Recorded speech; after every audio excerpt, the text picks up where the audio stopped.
Канал «Мы есть» представляет сказки у камина. Предлагаю запастись чаем с печеньками. Приятного прослушивания.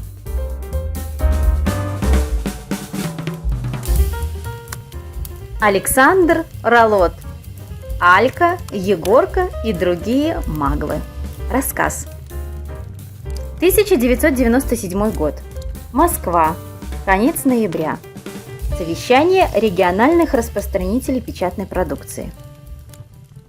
Дамы и господа!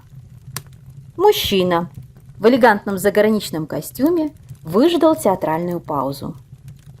Все мы не прочь уподобиться буржуинам и капиталистам заморским. Я имею в виду не прямые обязанности по продвижению газет и журналов в регионах, а нечто большее, стремительно развивающуюся интернет-торговлю. Делегаты с окраин страны об этом чуде, если и слышали, то крайне мало, а посему перестали перешептываться и уставились на оратора. Предлагаю каждому из присутствующих стать самым заправдошним акционером, то есть приобрести некоторое количество ценных бумаг, создаваемого интернет-магазина, получившего броское имя «Бунгало». Не каждый селянин или даже горожанин, живущий на значительном расстоянии от Московской кольцевой, может найти в местных магазинах произведения Джоан Роулинг. Присутствующие поглядывали друг на друга с немым вопросом: кто такая и чего насочиняла? Но стать акционером хотелось. Итак, те из вас, кто приобретет наши акции, получат преимущественное право развозить заказы бунгало по вверенной территории. А это, скажу без лишней скромности, приличный приварок к зарплате. Поверьте на слово, за е-торговлей будущее. Пройдет десяток лет, и россияне перестанут ходить на грязные базары и в негигиеничные гастрономы. Товары станут доставлять курьеры на дом. Экономия времени. К тому же товары будут стоить дешевле, потому как сокращаются расходы на содержание зданий, зарплату продавцов и так далее. Да, чуть не забыл. Акционеры имеют постоянную 15% скидку на заказываемые товары. Краснодар месяц спустя. Хорошо заокеанским воротилам. Накупили ценных бумаг и сидят по домам, стригут купоны. А я, полноправный совладелец бунгало, должен аки-волк-одиночка разыскивать этот чертов дом номер 13 у черта на куличках, чтобы вручить заказчику какого-то Поттера с философским камнем. Это Витька, негодник, такую толстенную книгу заказал. Платить за нее не буду. И не проси. Еще чего. Такие деньжищи за бумагу с буквами. Открывшая дверь бабуля аж покраснела от негодования. В доме шаром покати, жрачки нема. А унук-негодник, вишь ли, через интернет покупает. Хочешь денег? Так жди у подъезда. Будет часа через 3, а может и к дружбанам пойдет в игры эти, как их, компьютерные играть. Выговорила наконец, будь они трижды неладны. Все, ступай, отседова.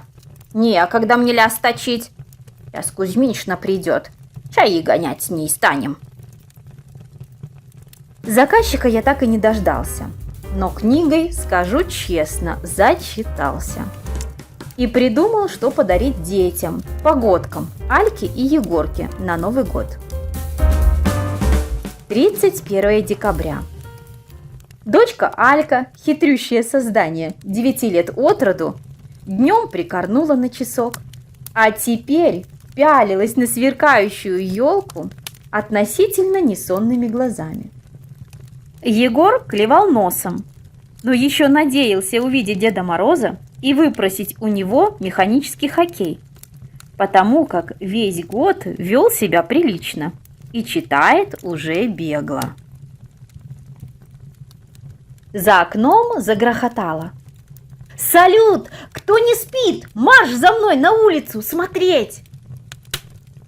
Супруга уже надевала в прихожей видавшие виды пальтишко и подмигивала мне двумя глазами сразу.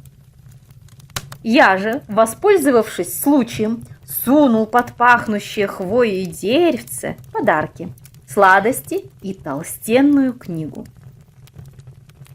«Что, уже приходил? А почему нас не дождался?» – шмыгал носом Егорка. «Я же весь год...» «Сын, но ты же должен понять, что у него заказов хоть пруд пруди. Скольким ребятам надо подарков доставить? И это только в нашем городе. А по стране? Вот он и появился на секундочку, оставил, что причитается, и трансгрессировал». «Что сделал?» – перебила доча. «По-нашему испарился. Однако это не совсем правильно. На самом деле процесс гораздо сложнее. В этой книге о нем подробно рассказывается». Я пытался заинтересовать сына, выпятившего нижнюю губу и уже готового расплакаться. Но Егорка кинул взгляд на яркую коробку конфет, взял сестру за руку, скомандовал: «Идем спать. Без Деда Мороза какой праздник!»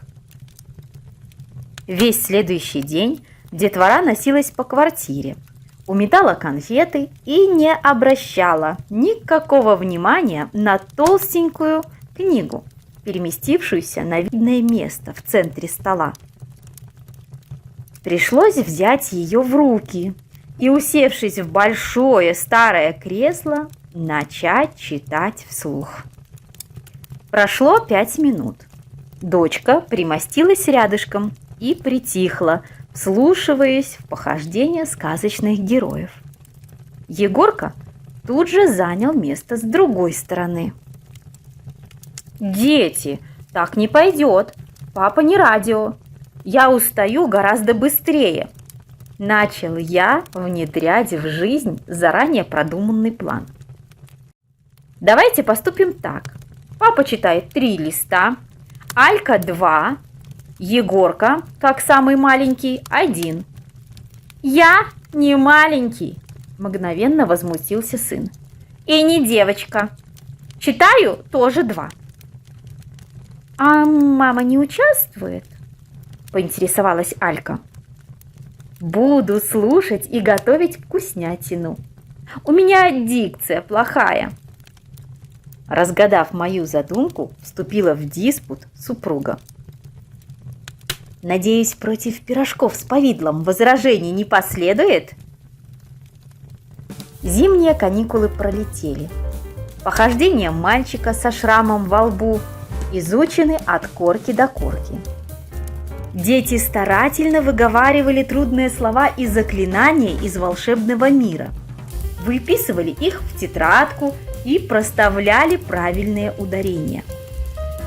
Последовала незамедлительная просьба ко дню рождения каждого из детей дарить только томик Поттера и ничего более.